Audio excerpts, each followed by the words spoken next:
The Queen stood alone at her palace window, watching storm clouds gather over the channel, but what troubled her more than the darkening skies was the fleet of Spanish ships sailing toward her kingdom.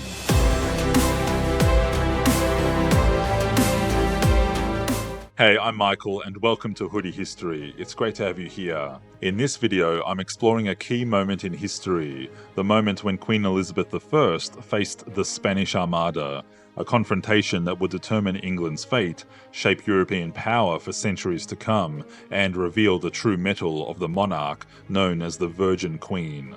So to help tell this story, I'm using a mix of images available in the public domain, as well as some AI-generated imagery. To understand the magnitude of the Armada crisis in 1588, we need to understand the woman at its center and the world she inhabited. Elizabeth Tudor had never been meant for the throne. The daughter of Henry VIII and Anne Boleyn, she was declared illegitimate after her mother's execution when she was just 3 years old.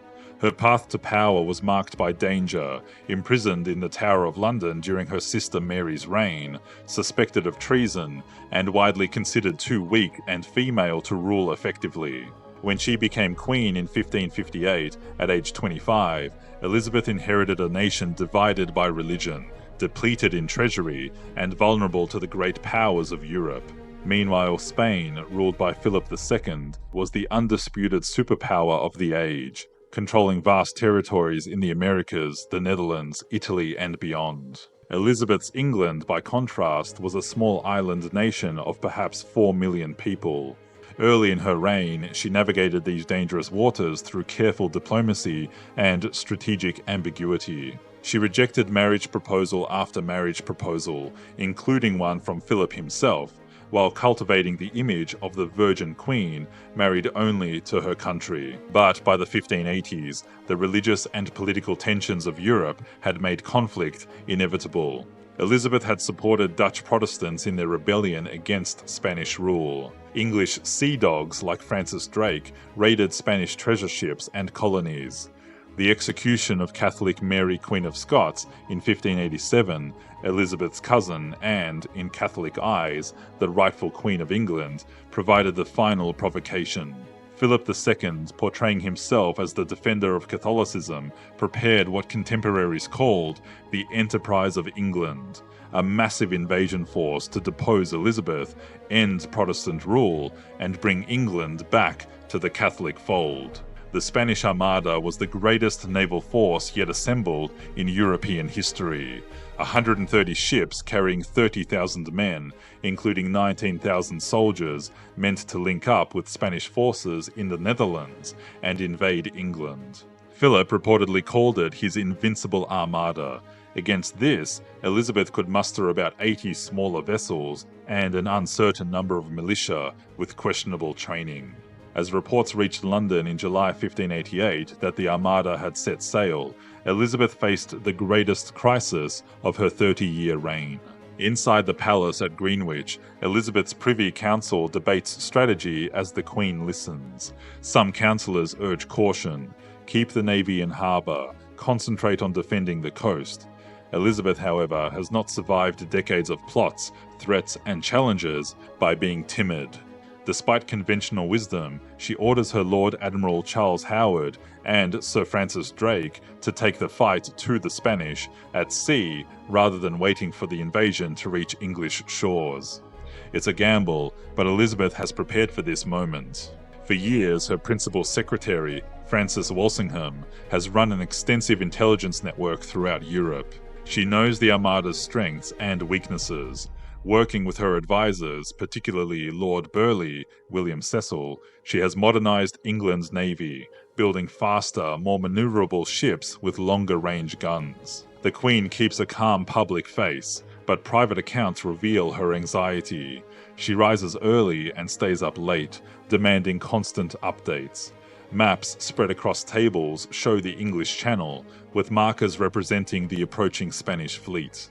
Elizabeth studies them intently, discussing tactics with her admirals when they're at court. On July 19, 1588, the Armada is sighted off the Lizard in Cornwall. Beacons are lit across southern England, spreading the alarm from hilltop to hilltop. Elizabeth receives the news at Richmond Palace with outward composure, though ladies-in-waiting report her hands trembling slightly as she reads the dispatch. Over the next 2 weeks, the English and Spanish fleets engage in a running battle up the Channel. Elizabeth's strategy quickly proves effective.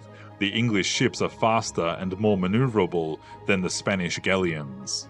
More importantly, English cannons have longer range, allowing them to stand off and bombard the Spanish without being boarded, negating Spain's advantage in soldiers. The decisive moment comes on the night of August 7 at Calais, where the Armada has anchored in a defensive crescent formation. The English send 8 fireships, vessels filled with pitch, brimstone and gunpowder, into the tightly packed Spanish fleet. Fearing explosion and fire, the Spanish captains cut their anchor cables and scatter, breaking their carefully maintained formation. The next day, with the Spanish ships dispersed, the English attack. In the Battle of Gravelines, they inflict heavy damage while staying beyond the range of Spanish guns.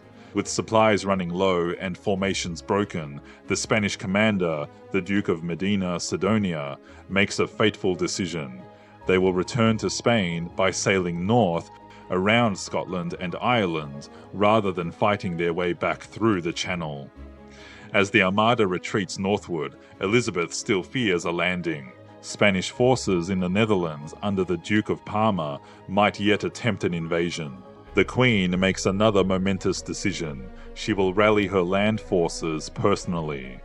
On August 9, 1588, Elizabeth travels to Tilbury, where English troops have assembled to defend London. Contemporary accounts describe her arriving on a white horse, wearing a white gown and a silver breastplate over it. Martial imagery deliberately invoking Joan of Arc. What happens next becomes the most famous moment of Elizabeth's reign. Addressing the troops, she delivers one of history's great speeches. "My loving people, we have been persuaded by some that are careful of our safety to take heed how we commit ourselves to armed multitudes, for fear of treachery. But I assure you, I do not desire to live to distrust my faithful and loving people. Let tyrants fear. I have always so behaved myself that, under God, I have placed my chiefest strength and safeguard in the loyal hearts and goodwill of my subjects." Then comes the line that defines her legacy. "I know I have the body of a weak and feeble woman, but I have the heart and stomach of a king, and a king of England too, and think foul scorn that Parma or Spain or any prince of Europe should dare to invade the borders of my realm." Elizabeth's gamble pays off more completely than she could have imagined.